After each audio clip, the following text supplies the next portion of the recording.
Assalamualaikum warahmatullahi wabarakatuh. Salam sejahtera buat kita semua.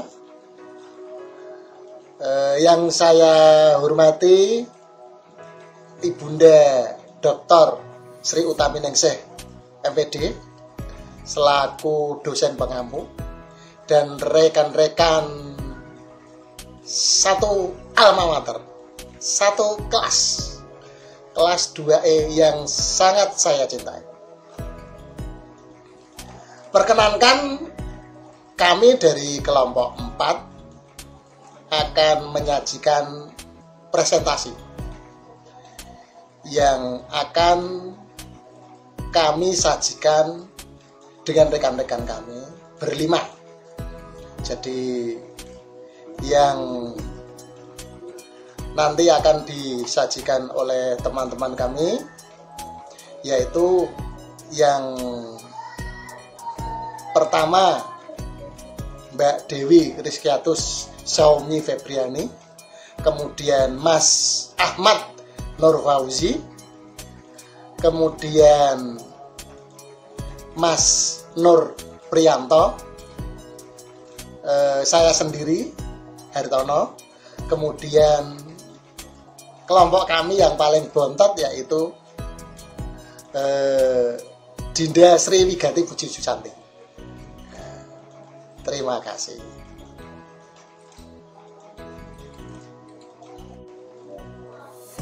Telah kita pahami bersama bahwa kegiatan pembelajaran dilakukan untuk mencapai tujuan tertentu.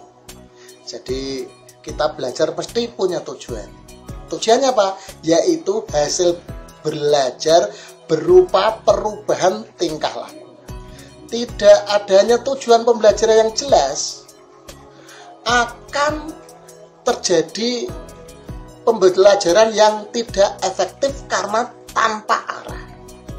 Nah, untuk dapat menentukan tujuan pembelajaran yang sesuai yang diharapkan, maka perlu kita memahami tentang taksonomi. Taksonomi berasal dari dua kata dalam bahasa Yunani, yaitu tesin yang berarti mengklasifikasi dan nomos yang berarti aturan. Jadi taksonomi berarti hierarkis, klasifikasi atas prinsip dasar atau aturan. Istilah ini kemudian oleh seorang tokoh pendidikan atau psikologi dalam bidang pendidikan yang bernama Benjamin Samuel Bloom yang melakukan penelitian dan pengembangan mengenai kemampuan berpikir dalam proses pembelajaran. Taksonomi Bloom membantu, mempermudah guru dalam mendefinisikan learning objective. Tujuan belajar dilengkapi dengan kata kerja dan kata benda. Kata kerja itu mendefinisikan kedalaman penguasaan kognisi yang diinginkan, sedang kata benda menunjukkan pengetahuan yang diharapkan. Jadi, taksonomi Bloom adalah pengkategorian kognisi. Pada tahun 1994, oleh seorang murid Benjamin Bloom, yaitu Lorin W. Anderson, kemudian Cradwell, dan para ahli psikologi aliran kognitivisme memperbaiki taksonomi Bloom agar sesuai kemajuan zaman. Hasil perbaikan tersebut baru dipublikasikan pada tahun 2001 dengan nama revisi taksonomi Bloom.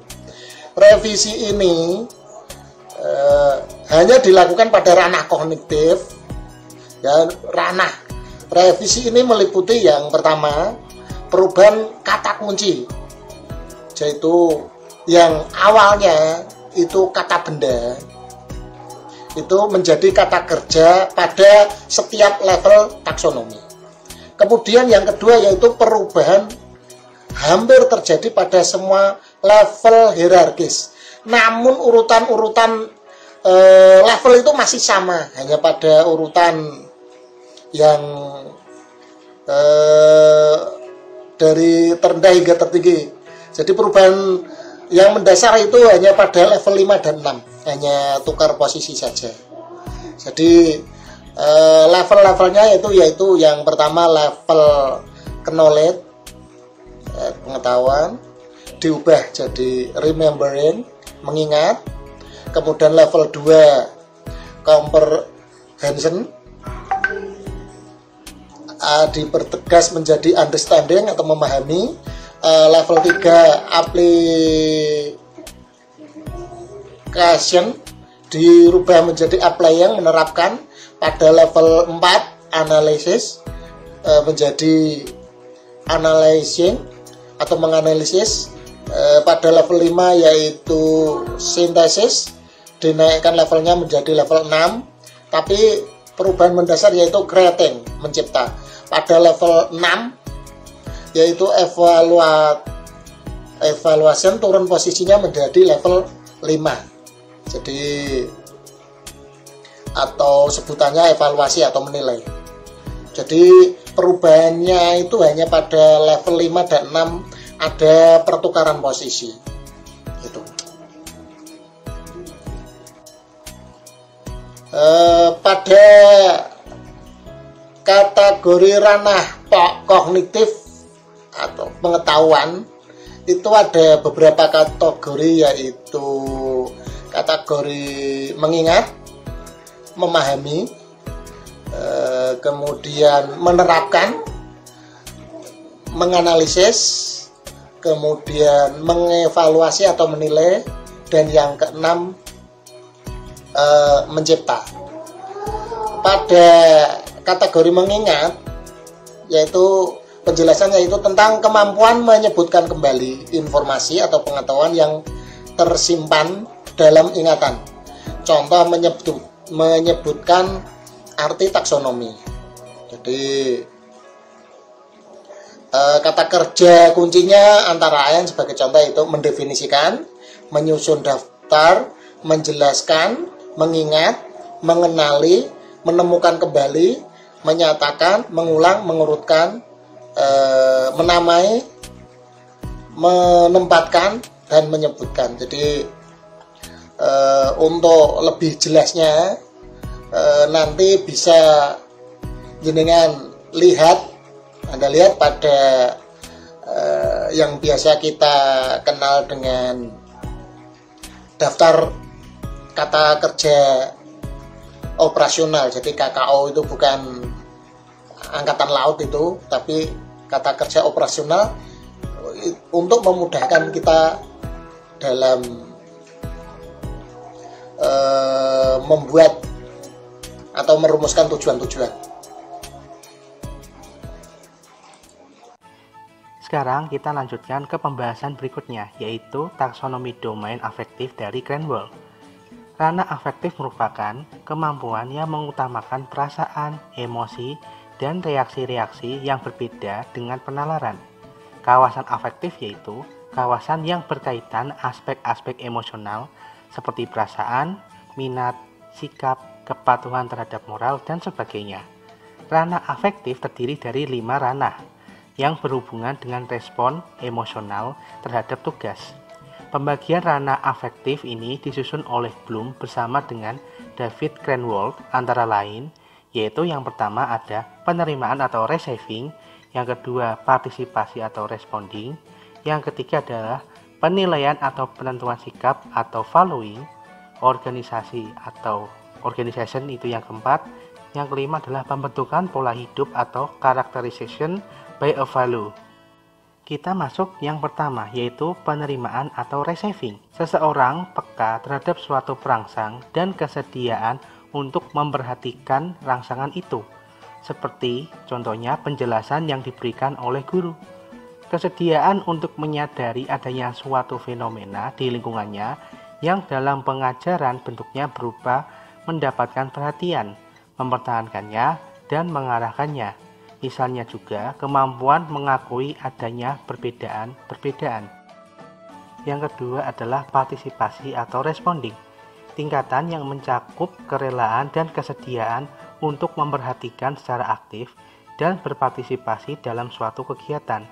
Hal ini dinyatakan dalam memberikan suatu reaksi terhadap rangsangan yang disajikan, meliputi persetujuan, kesediaan, dan kepuasan dalam memberikan tanggapan. Misalnya, mematuhi aturan dan ikut berpartisipasi dalam suatu kegiatan. Selanjutnya yaitu yang ketiga, penilaian atau penentuan sikap atau valuing. Kemampuan untuk memberikan penilaian terhadap sesuatu yang membawa diri sesuai dengan penilaian itu, mulai dibentuk suatu sikap, menerima, menolak, atau mengabaikan, misalnya menerima pendapat orang lain. Yang keempat yaitu organisasi atau organization, yaitu kemampuan untuk membentuk suatu sistem nilai sebagai pedoman dan pegangan dalam kehidupan. Misalnya, menempatkan nilai pada suatu skala nilai dan dijadikan pedoman yang bertindak secara bertanggung jawab. Yang kelima yaitu pembentukan pola hidup atau characterization by a value. Kemampuan untuk menghayati nilai kehidupan sehingga menjadi milik pribadi atau internalisasi, menjadi pegangan nyata dan jelas dalam mengatur kehidupannya sendiri.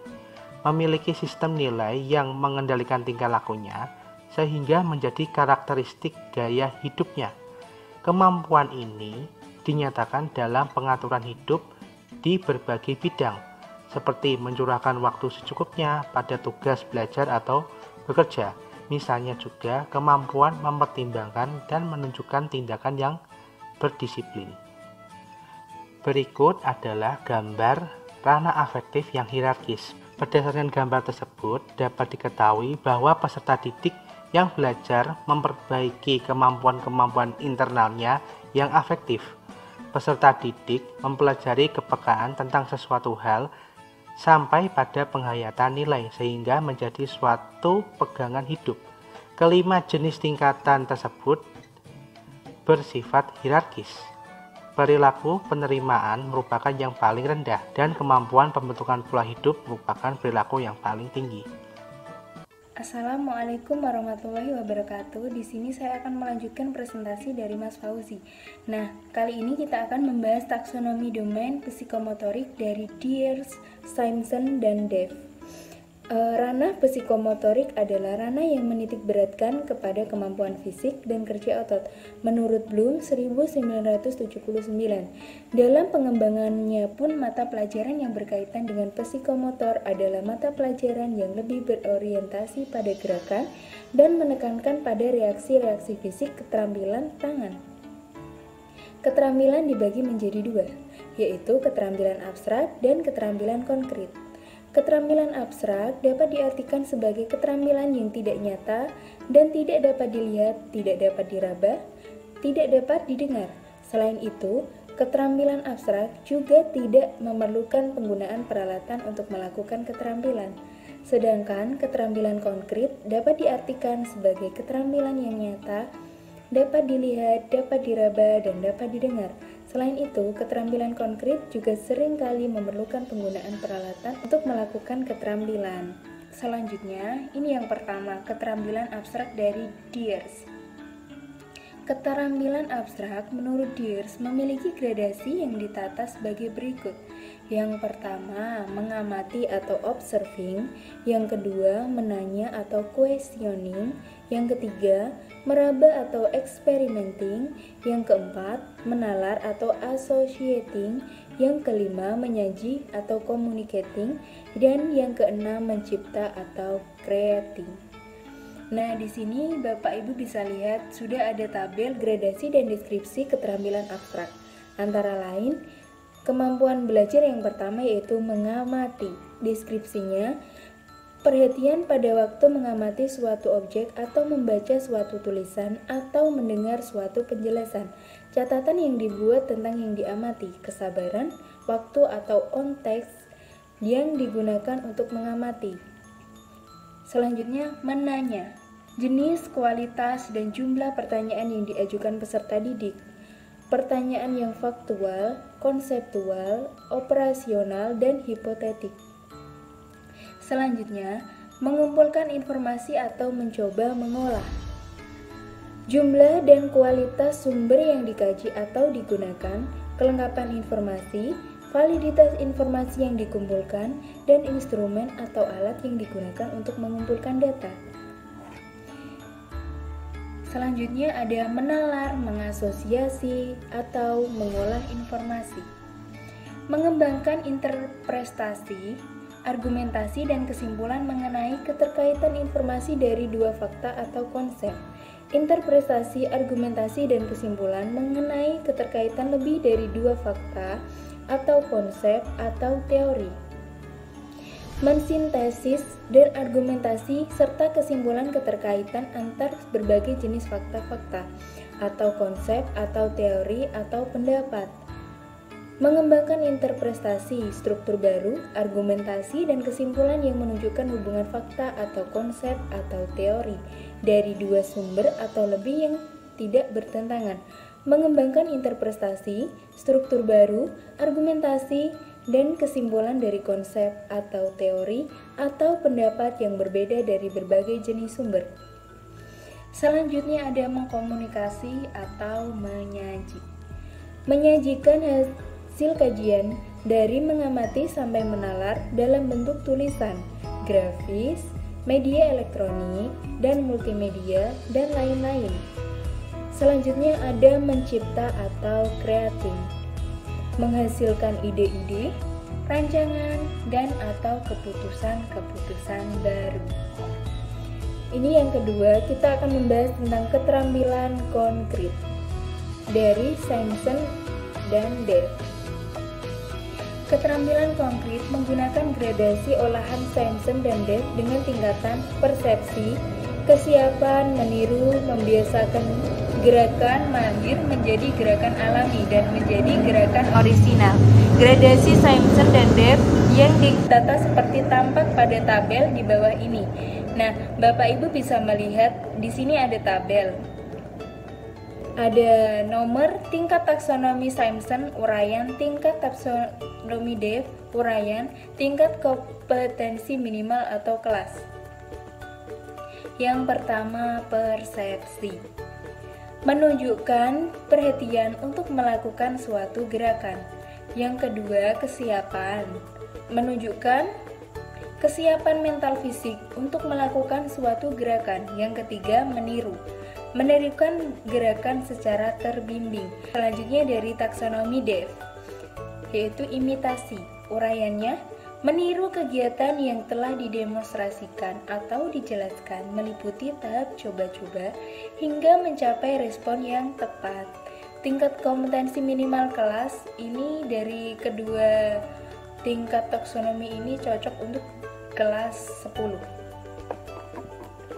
Selanjutnya yang kedua ada membiasakan gerakan atau mekanisme. Taksonomi Simpson ada membiasakan gerakan mekanis, melakukan gerakan mekanik. Untuk uraiannya itu tadi, dan dari Dev ada manipulasi. Uraiannya melakukan suatu pekerjaan dengan sedikit percaya dan kemampuan melalui perintah dan berlatih. Dan yang ketiga yaitu dari taksonomi Simpson, mahir atau kompleks or over response. Untuk uraiannya melakukan gerakan kompleks dan termodifikasi. Dan dari Dev ada presisi. Untuk uraiannya melakukan suatu tugas atau aktivitas dengan keahlian dan kualitas yang tinggi dengan unjuk kerja yang tepat, halus dan akurat serta efisien tanpa bantuan atau instruksi. Untuk ini cocok digunakan pada kelas 12. Yang keempat ada dari taksonomi Simpson, ada menjadi gerakan alami atau adaptation. Untuk uraiannya, menjadi gerakan alami yang diciptakan sendiri dan atas gerakan yang sudah dikuasai sebelumnya. Kalau dari Dev ada artikulasi. Untuk uraiannya, keterampilan berkembang dengan baik sehingga seseorang dapat mengubah pola gerakan sesuai dengan persyaratan khusus untuk dapat digunakan mengatasi situasi problem yang tidak sesuai SOP. Nah, ini cocok digunakan untuk kelas 12. Nah, yang kelima, di sini ada taksonomi dari Simpson. menjadi tindakan orisinal atau origination. Untuk uraiannya, menjadi gerakan baru yang orisinal dan sukar ditiru oleh orang lain dan menjadi ciri khasnya. Kemudian dari Dev ada naturalisasi. Untuk uraiannya, melakukan untuk kerja level tinggi secara alamiah tanpa perlu berpikir lama dengan mengkreasi langkah kerja baru. Presentasi selanjutnya akan dilanjutkan oleh Bu Wigati. Terima kasih. Berikutnya adalah pembahasan tentang taksonomi Solo. Teori taksonomi Solo merupakan singkatan dari Structure of the Observed Learning Outcome, merupakan teori dari Biggs and Collins yang menjelaskan bahwa tiap tahap kognitif terdapat respon yang sama dan makin meningkat dari sederhana sampai abstrak. Fahiroh dalam Milati pada tahun 2013 halaman 11 mengatakan bahwa taksonomi Solo adalah suatu alat evaluasi tentang kualitas respon siswa terhadap suatu tugas yang dikembangkan oleh Biggs and Collins pada tahun 1982.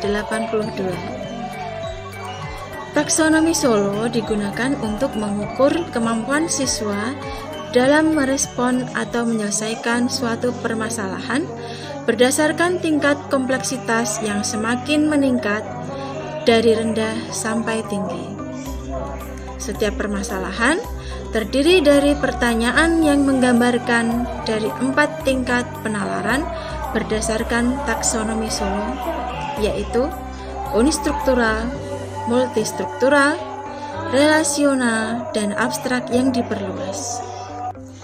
Collins dalam Sunardi pada tahun 1996 halaman 13 menyatakan ciri-ciri untuk menyusun pertanyaan adalah sebagai berikut. 1. Pertanyaan unistruktural atau disingkat U, menggunakan sebuah informasi yang jelas dan langsung dari soal. Yang kedua, pertanyaan multistruktural disingkat M, menggunakan 2 informasi atau lebih dan terpisah yang termuat dalam soal. 3. Pertanyaan relasional atau disingkat R, menggunakan suatu pemahaman terpadu dari 2 informasi atau lebih yang termuat dalam soal. 4. Pertanyaan abstrak yang diperluas disingkat E, menggunakan prinsip umum yang abstrak atau hipotesis yang diturunkan dari informasi dalam soal atau yang disarankan oleh informasi dalam soal. Berdasarkan uraian mengenai penyusunan pertanyaan menurut tingkatan dalam taksonomi Solo, maka dibuatlah tes yang dikembangkan berdasarkan tingkatan tersebut. Tingkatan pertanyaan disusun dari yang paling sederhana sampai yang paling kompleks. Tujuan pembuatan tes ini untuk mengetahui tingkat kemampuan pemecahan masalah matematika. Respon siswa berdasarkan taksonomi Solo diklasifikasikan menjadi 5 level berbeda dan bersifat hierarkis, yaitu prastruktural, unistruktural, multistruktural, relasional, dan abstrak yang diperluas. Collins juga mengemukakan deskripsi dari masing-masing tahap dalam siklus belajar sebagai berikut. 1. Prastruktural merupakan tahap di mana siswa hanya memiliki sedikit sekali informasi yang bahkan tidak saling berhubungan, sehingga tidak terbentuk sebuah kesatuan konsep sama sekali dan tidak mempunyai makna apapun. Siswa prastruktural belum bisa mengerjakan tugas yang diberikan secara tepat. Artinya, siswa tidak memiliki keterampilan yang dapat digunakan dalam menyelesaikan tugas. Siswa yang termasuk pada tahap ini tidak melakukan respon yang sesuai dengan pertanyaan yang diberikan, sehingga jika siswa tersebut memberikan respon, maka respon tersebut tidak relevan dengan informasi-informasi yang diberikan. tugas tidak diserap tepat, para siswa belum benar-benar memahami dan menggunakan cara untuk menyelesaikannya. Yang kedua yaitu unistruktural. Pada tahap ini terlihat adanya hubungan yang jelas dan sederhana antara satu konsep dengan konsep lainnya, tetapi inti konsep tersebut secara luas belum dapat dipahami. Beberapa kata kerja yang dapat mengindikasi aktivitas pada tahap ini adalah mengidentifikasikan, mengingat, dan melakukan prosedur sederhana. Menurut Biggs dan Collins, bahwa siswa melakukan respon berdasarkan satu fakta konkret yang digunakan secara konsisten. Namun hanya dengan satu elemen dapat dikategorikan pada level unistruktural. Untuk suatu permasalahan yang kompleks, siswa hanya memfokuskan pada satu konsep saja. Siswa bisa merespon dengan sederhana pertanyaan yang diberikan, akan tetapi respon yang diberikan oleh siswa belum dapat dipahami. Siswa pada level ini mencoba menjawab pertanyaan secara terbatas, yaitu dengan cara memilih satu informasi yang ada pada pertanyaan yang diberikan. Tanggapan siswa hanya terfokus pada satu aspek yang relevan. Yang ketiga yaitu multistruktural. Pada tahap ini, siswa sudah memahami beberapa konsep, namun hal ini masih bersifat terpisah satu sama lain, sehingga belum membentuk pemahaman secara komprehensif. Beberapa koneksi sederhana sudah terbentuk, namun demikian, kemampuan metakognisi belum tampak pada tahap ini. Adapun beberapa kata kerja yang mendeskripsikan kemampuan siswa pada tahap ini antara lain membilang atau memecah, mengurutkan, mengklasifikasikan, menjelaskan, membuat daftar, menggabungkan, dan melakukan algoritma. Biggs dan Collins mendeskripsikan bahwa siswa dapat memecahkan masalah dengan beberapa strategi yang terpisah. Banyak hubungan yang dapat mereka buat, namun hubungan-hubungan tersebut belum tepat. Respon yang dibuat siswa pada tahap ini didasarkan pada hal-hal yang konkret tanpa memikirkan bagaimana interrelasinya. Respon tersebut konsisten, namun belum terintegrasi dengan baik. Siswa dengan karakteristik seperti tersebut dapat dikategorikan pada tahap multistruktural. Yang keempat yaitu relasional. Pada level ini, siswa dapat menghubungkan antara fakta dengan teori, serta tindakan dan tujuan. Pada level ini, siswa dapat menunjukkan pemahaman beberapa komponen dari satu kesatuan konsep, memahami peran bagian-bagian bagi keseluruhan, serta telah dapat mengaplikasikan sebuah konsep pada keadaan-keadaan yang serupa. Adapun kata kerja yang mengindikasikan kemampuan pada level ini antara lain membandingkan, membedakan, menjelaskan hubungan sebab akibat, menggabungkan, menganalisis, mengaplikasikan, dan menghubungkan. Biggs dan Collins mendeskripsikan bahwa siswa yang merespon suatu tugas berdasarkan konsep-konsep yang terintegrasi, menghubungkan semua informasi yang relevan. Konklusi yang diperoleh secara konsisten secara internal. Siswa dengan karakteristik seperti tersebut dapat dikategorikan pada tahap relasional. Yang kelima yaitu abstrak yang diperluas or extended abstract. Menurut Collins dan Biggs, siswa yang dapat memberikan beberapa kemungkinan konklusi. Prinsip abstrak digunakan untuk menginterpretasikan fakta-fakta konkret dan respon yang tepat yang terpisah dengan konteks. Hal ini dilakukan secara konsisten. Siswa dengan karakteristik seperti tersebut dapat dikategorikan pada level extended abstract.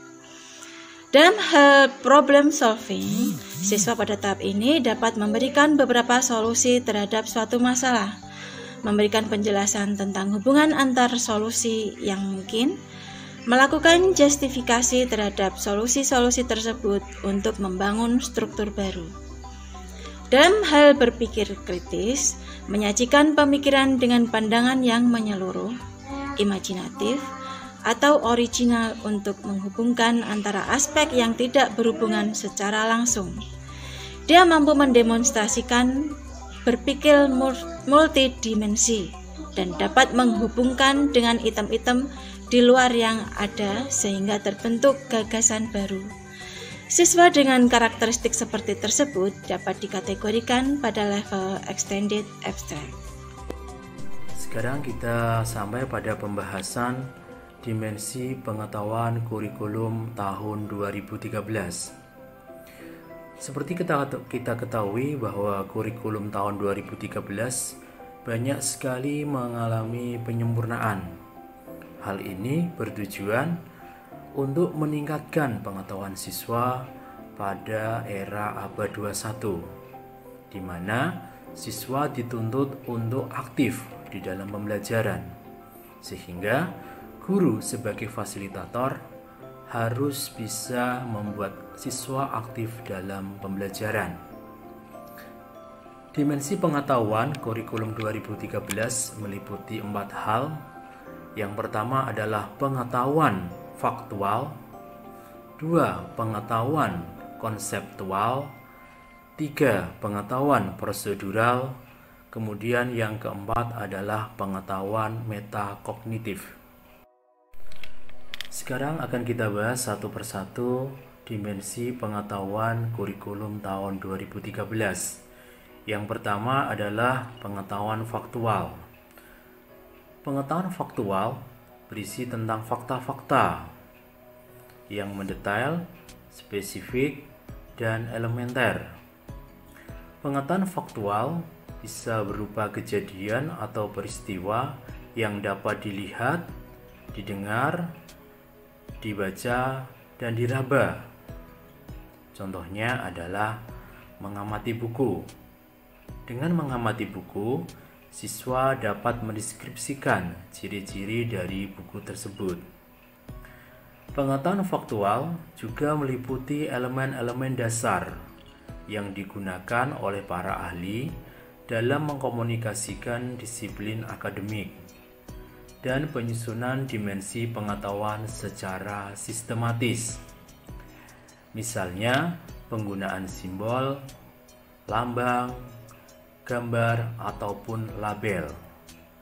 Contohnya, penggunaan simbol pada peta, kosakata, dan sebagainya. Yang kedua adalah pengetahuan konseptual.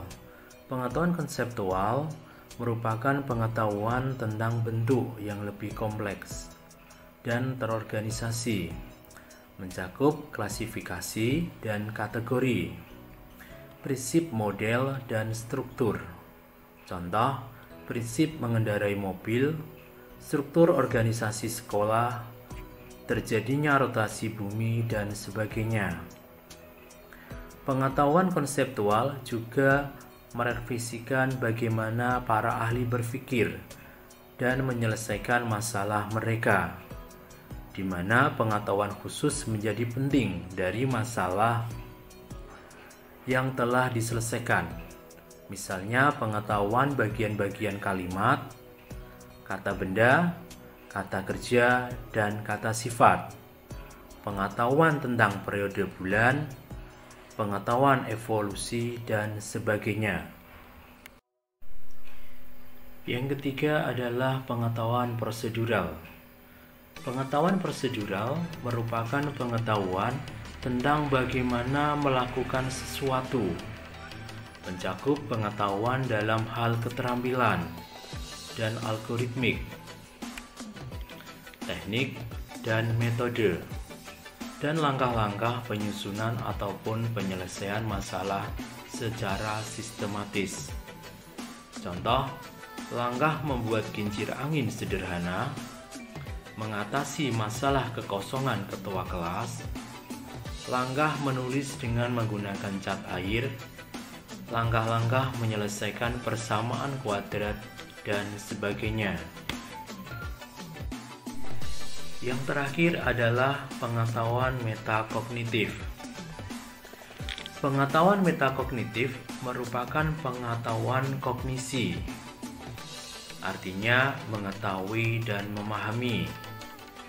Kemampuan metakognisi juga melibatkan tentang proses berpikir sendiri, seperti keterampilan belajar, kemampuan ingatan, dan kemampuan memantau pembelajaran.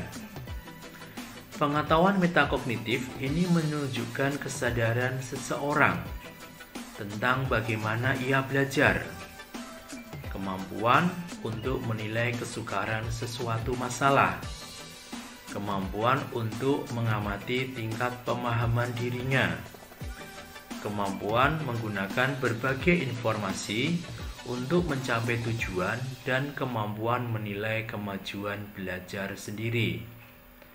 Contoh, apa yang akan terjadi jika tidak terjadi perkembangbiakan pada tumbuhan? Bagaimana mengatasi banjir? Dan sebagainya.